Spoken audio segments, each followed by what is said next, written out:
आणि आता बातमी माढा लोकसभा मतदारसंघातून आहे। धैर्यशील मोहिते पाटील यांच्याकडून आता कार्यकर्त्यांच्या भेटीगाठी सुरू झाल्या। धैर्यशील मोहितेंचा सांगोला तालुक्यामध्ये गावभेटींचा दौरा आज सुरू आहे। माढा मतदारसंघातील कार्यकर्त्यांची मतं जाणून निर्णय घेणार असल्याचं धैर्यशील मोहिते पाटलांनी म्हटलंय। माढ्यातून पवार गटाकडून निवडणूक लढवावी अशी कार्यकर्त्यांची मागणी आहे आणि त्यावर धैर्यशील मोहिते पाटील काय निर्णय घेतात हे पाहणं महत्त्वाचं असणार। मी सध्या लोकांची मतं जाणून घेतोय, दॅट्स ऑल। खरं तर कार्यकर्ते अतिशय उत्साही झालेले आहेत। प्रत्येकाचं म्हणणं की तुतारीच्या चिन्हावरती आपण निवडणूक लढवावी। आपली काय भूमिका असणार आहे? No comments. का अजूनही भाजपकडनं उमेदवारी मिळेल असं वाटतंय? No comments. काल करमाळा तालुक्याचा दौरा आपण केला होता, आज सांगोला करताय। त्याचबरोबर आपल्या पत्नी देखील खरं सांगोला तालुक्यात आहेत, भाऊ शिवदेशी माढा तालुक्यात, संपूर्ण कुटुंब करतात तुमचं असं गावभेट दौऱ्यावरती। काय समजायचं लोकांनी? आम्ही जाणून घेतो लोकभावना, लोकांच्या मनात काय चालले ते जाणून घ्यायला लागलोय आम्ही। जाणून घेतल्यानंतर निर्णय घेणार?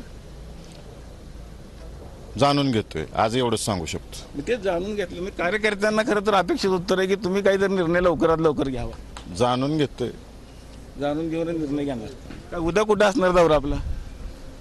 मान तालुक्यात पूर्ण म्हणजे पूर्ण आपला मतदारसंघात दौरे राहणार, सगळे दौरे करणार, मग निर्णय घेणार।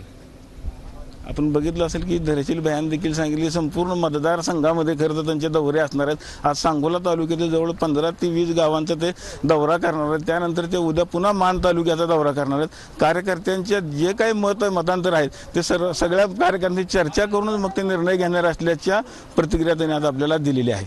सांगोल्याहून कॅमेरामॅन विनोद सह मी रवी लवेकर, TV9।